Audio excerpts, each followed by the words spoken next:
It was back in 1985.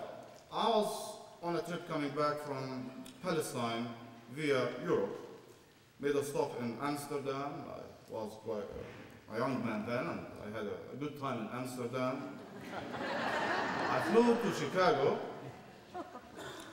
and I was about one of the first 10 people to get off the plane, because I just wanted to get out of the airport rather quickly. Well, when I got to the passport control office, there was a lady there who took my passport, and she said, "Where are you from?" I said, "Well, I'm from Palestine, but I have a Jordanian passport." And she said, "Well, all Iranians tell us that they are from Jordan." I said, "But I'm not Iranian."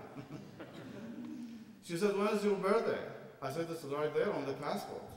She was adamantly insistent, and rather with an arrogant attitude, she repeated the question again. I said, "Well, it's January 1st, it's on the passport." She said, "All Iranians tell us that their birthday is January 1st. Well, that was long before the war on terrorism. That was long before the confusion. But it was not long after some members of Congress, in reaction to the hostage crisis in Iran in 1979, 1980, that they said that these Arabs always act against us.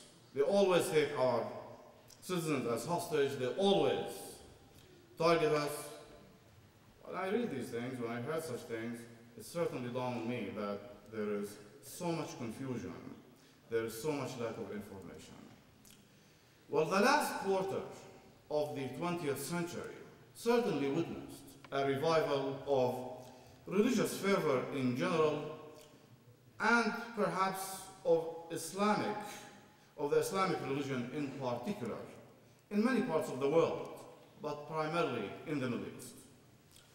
This revival of religion is often called fundamentalism. Well, fundamentalists usually hold rather conservative values that they want to incorporate in political life. That could be on abortion, could be on gender roles, could be on religious nationalism, could be on a number of other issues, but by and large, fundamentalists usually hold very, very strong views rooted in some divinely ordained belief system.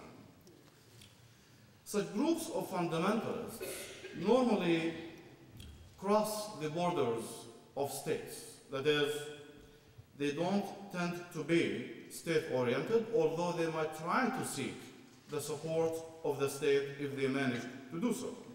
They are transnational in nature. That could be Jewish fundamentalism, as we heard, Christian fundamentalism, as we heard, could be Islamic fundamentalism, could be Hindu fundamentalism, could be Buddhists. The phenomenon remains to be similar in many respects, in that its adherents believe that they are true believers in the righteousness of their own belief.